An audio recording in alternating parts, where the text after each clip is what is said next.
nest. The females come in trying to lay their eggs.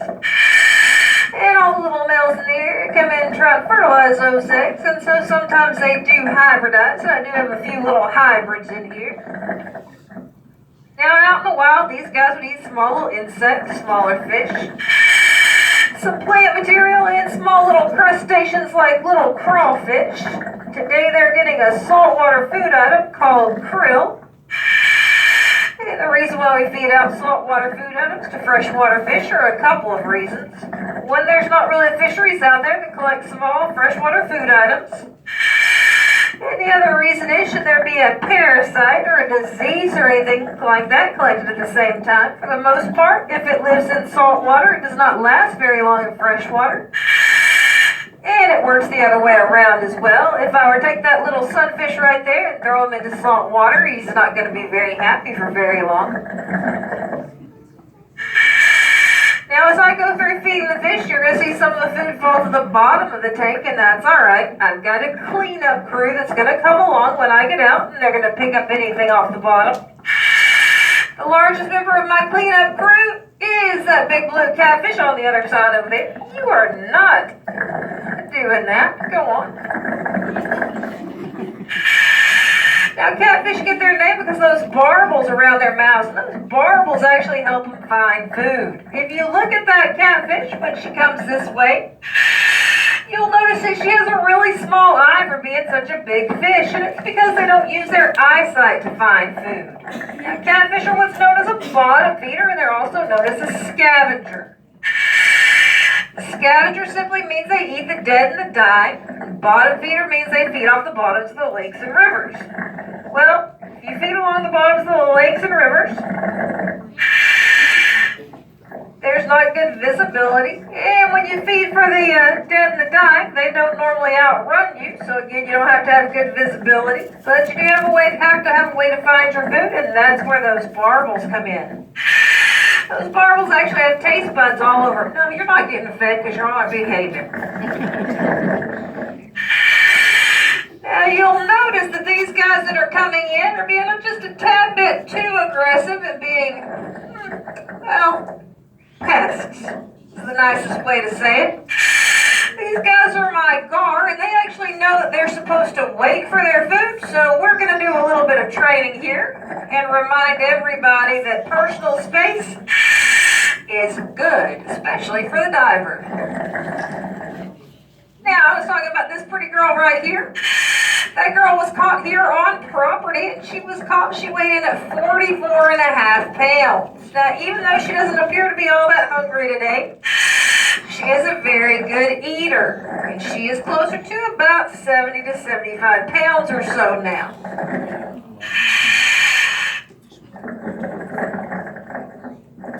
Now, she was actually caught out of the pond right behind this building where you can go fish at. That is our casting pond, and we do have some big catfish out there just like her. Not as big as she is now, but we do have some. All right. Now we'll go back and we'll offer to these guys. So this guy right above my head, see, if you want to come in and be nice. This guy right here, that is an alligator gar. Now there are 4 species of gar in Texas. The alligator gar happens to be the largest of them. They can get up to be about 10 feet long and 300 pounds.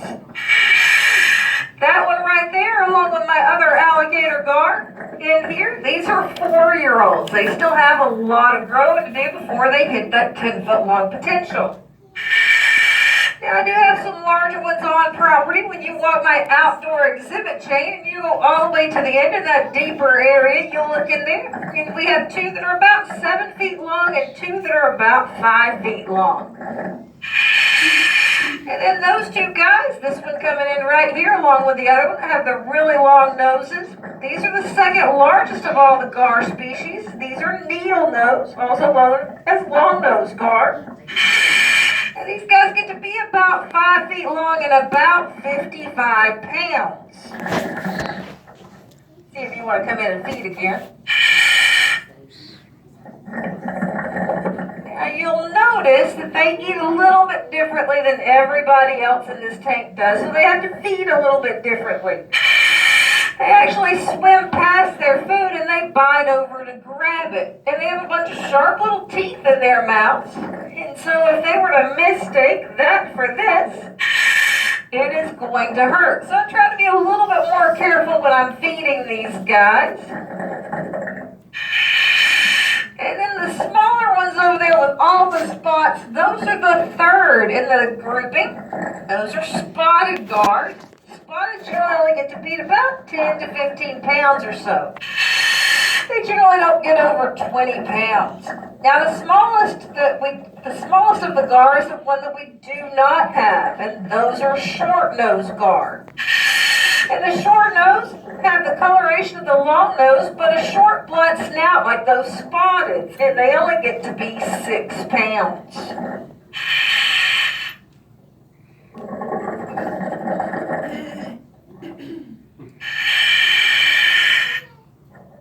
Alrighty.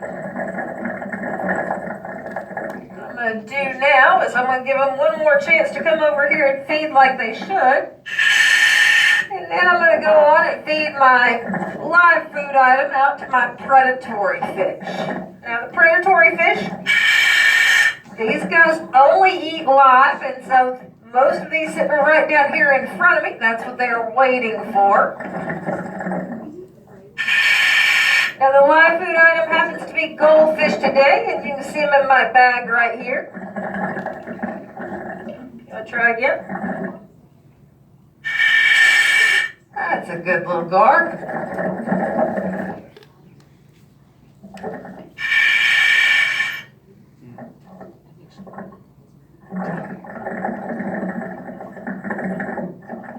See if she'll come back around.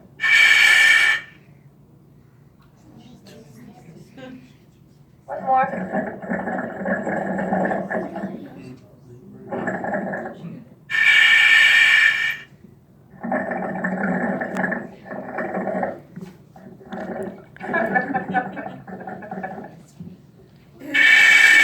All right, let's go to our predatory fish. Now you can see the largest one sitting there right out in front of me. That is a largemouth bass. Now this girl is a very special largemouth bass. She is what's known as a sharelunker. And for those of you who do not know what a sharelunker is a Florida largemouth bass that reaches 13 pounds or more. And we have a special breeding program for those guys. An angler catches a 13-pound bass. They call us up. We'll go out, pick her up, pair her up with a male that is an offspring of a sharelunker himself. Once they spawn, we'll call the angler up. They call the female. He can release her back out into the lake if he wants to. And then we'll take all the offspring they produce, divide them up, and distribute them throughout the state.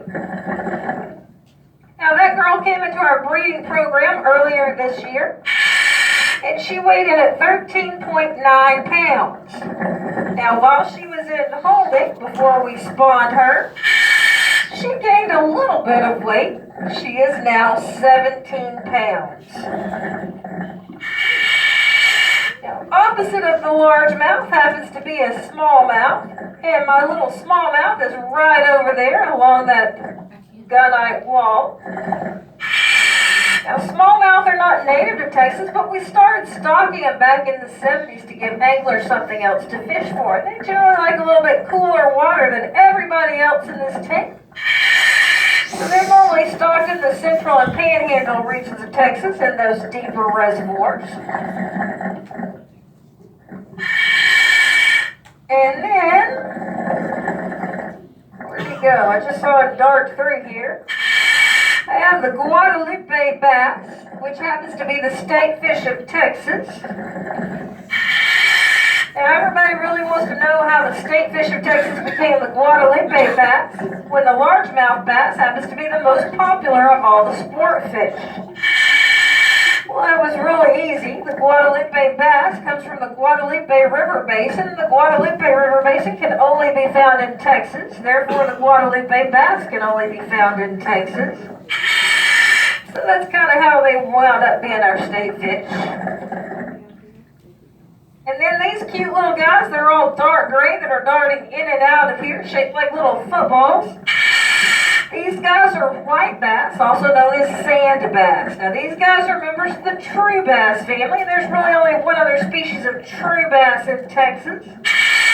And that's going to be the striped bass. And the striped bass happens to be a saltwater fish. Now if you take a sand bass and you spawn it with a striped bass, you get what's formed as a hybrid striper. And our hybrid striper is that cute little guy swimming right there.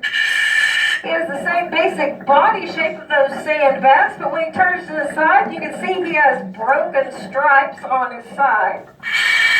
That tells you that he is a hybrid striper. The hybrid striper could go in more waterways than the striped bass can, and it gets bigger than the sand bass. And they actually put up a pretty nice little fight. And I hear they taste really good too. And then I have these little guys sitting right down here below me. They have the flattened bodies with all the pretty little spots on them and the upturned mouths. These guys are crappie. Now there are two species of crappie in Texas, the black crappie and the white crappie. And a lot of people think you can tell the difference between them by coloration because they are named black crappie and white crappie. But it's actually spot patterning. Black crappie have spots all over their body. They do not form any kind of pattern. And white crappie have spots all over their body, but those spots form vertical bars. So if you catch one with a pattern, it makes it a white crappie. And if you catch one without a pattern, it makes it a black crappie.